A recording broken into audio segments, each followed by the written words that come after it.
What is going on, everyone? Back again with another video. In today's video, we're going to be talking about the Kansas City Royals. The Royals obviously have one of their best seasons in 2024. If you take a look at their last 5 seasons right here, they go 86 and 76, able to get that 3rd spot in the American League, able to beat the Orioles and then eventually lose to the Yankees in the ALDS. But definitely a solid season. This was the first season they made the playoffs since 2015, and that's where they won it all. So definitely a solid team. I'm very excited about this team moving forward because they definitely should be good again. There's no doubt in my mind. I've seen some of the predictions on this team, and people are just wrong once again. So if you take a look at the top 100 prospects, they have 3 guys in the top 100, which we're going to talk about right now. Coming in at number 22 is Jack Caglione. He was obviously their first round pick in 2024. Now he's ETA 2026, but in 2024 he batted at 241 in 29 games in high A, so not the best, right? He skipped rookie ball and A ball, so that also could be why. So we'll kind of wait to see where they put him this year. I think it's definitely an interesting guy to watch. I mean, he's up here really high in the top 100, so I mean, he'll definitely get better for sure, but definitely interesting, little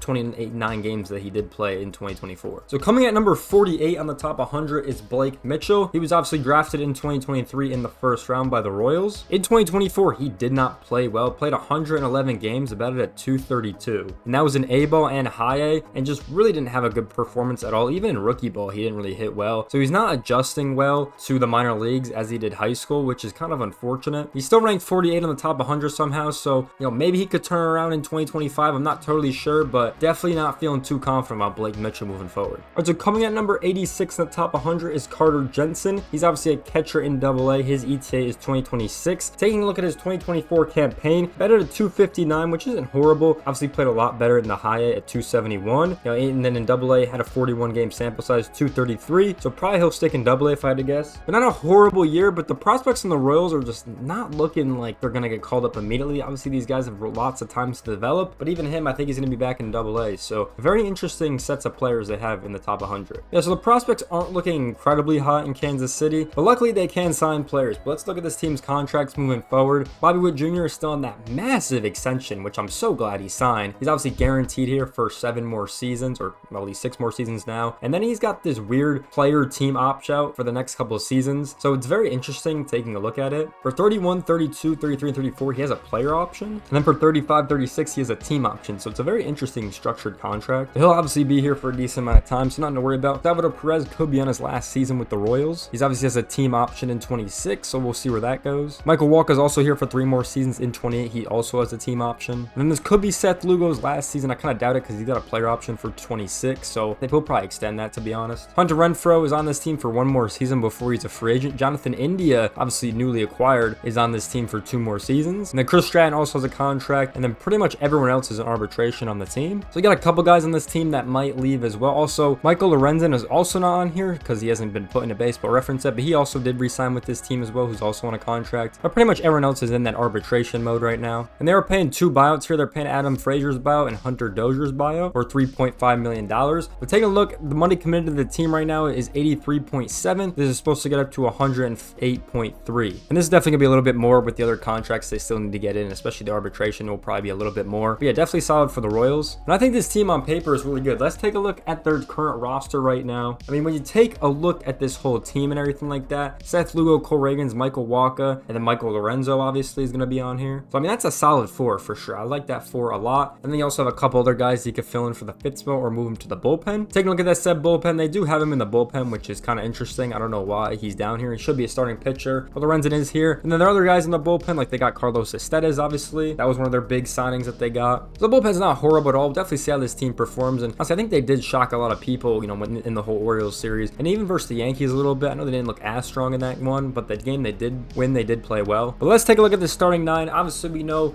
Salvador Perez is going to start at catcher. I mean, that's kind of obvious at this point. Vinny Pasquantino, obviously, he was injured during that whole postseason, but he will definitely be back at first base for the new season. Jonathan India playing second base, I think will be really solid for this team as well. Then third base is a little bit questioning. They just have Garcia here for now, but we'll kind of wait and see who actually starts third base when the season kicks off. I think they can move a decent amount of guys around on this team, to be honest. Maybe they move a Jonathan India over there, or maybe they move a Massey over there. It kind of depends what they want. And then obviously Bobby Witt Jr. will play shortstop. And taking a look at this whole outfield situation, it's very interesting with who's going to play where. Obviously MJ Melendez is definitely going to start probably in left field if I had to take a guess. And then Hunter Renfroe would probably start in right field, to be honest. I mean, I think he's a solid player in my opinion. In center field, I feel like they could start any of these players. Kyle Bill will probably be the most likely to start, but I can also see the 2 other players also being able to start. And then for the DH, you could pretty much hit anyone. I think there's a lot of players you could put at the DH for now. But yeah, looking on paper, I like this team a lot. Now, I don't see them winning the division, which we'll talk about in just a bit, but I definitely think they're going to be a good competitive team like they were last year. Now, taking a look at the Royals' attendance on 2024, it wasn't the best in attendance. I mean, they brought 1.6 million fans into the stadium, about a 20.4 average, which isn't horrible because they are actually up on attendance from last year, but they're the 26th ranked attendance team out of the 30 teams, so still not in a good position in attendance. I know they're trying to figure out the whole stadium situation with getting it downtown. I know the Chiefs were also in on that, the football team, but I don't think there's been much progress made on that, and hopefully they can figure it out because I think if they were in the city, they would just have so much more fans. If you guys don't know, the Royals do play like 20 minutes from downtown Kansas City, so it is kind of far, especially for 81 home games a year. But I think that can definitely improve their attendance moving forward, but as of right now, it's kind of bad. Now, taking a look at the 2025 MLB draft for the Kansas City Royals, actually a pretty decent draft. So they obviously didn't get to participate in the draft lottery, so they're going to be picking at number 23 since they made the postseason. Now, they do have one of the prospect promotion picks. Now, how this kind of works is out of the top 100 prospects from the start of the year, you got to be on MLB Pipeline, Baseball America, and ESPN, at least 2 out of the 3, and be on the opening day roster to win Rookie of the Year. I mean, it's really weird. They used to do it by if you just won Rookie of the Year, you'd get a pick, which is what they did for the Orioles when those guys all won Rookie of the Year. But now they're doing this kind of MVP Baseball America voting. I don't know. To me, it's stupid. In my opinion, the NL Rookie of the Year should get a pick, and then the AL Rookie of the Year should also get a pick. Or you could also do MVP. I don't know. It's kind of up in the air. Byway Jr. definitely had a good season, but I just kind of weird how they come to this decision about the Royals getting a prospect promotion pick with, Ohtani and Judge and all those guys. And even the Rookie of the Years with Luis Gil for the Yankees, right? Interesting, but they do have that pick at number 28, so they have 2 picks on opening night, which is very nice for them. No compensation picks for the Royals. Competitive balance A, they don't have a pick here. Moving on over to the second round, they have the 62nd pick right here. And then moving on down to competitive balance B, they do have another pick right here at 73. And then once again, no compensation picks here. In the third round, they're going to be picking at 98. And then once again, moving on down, no compensation picks here. In the fourth round, they're going to be picking at 129. And then moving on down, no compensation picks here. In the fifth round, they're going to be picking at 158. And in the remaining 15 rounds, which is rounds 5 through 20, they're going to be picking at number 23. So pretty solid draft for the Kansas City Royals. They have 22 picks in this draft, which is definitely solid. I mean, they're definitely going to have a good kind of duo pick with 23 and 28 for sure. And that prospect promotion pick is going to get better since,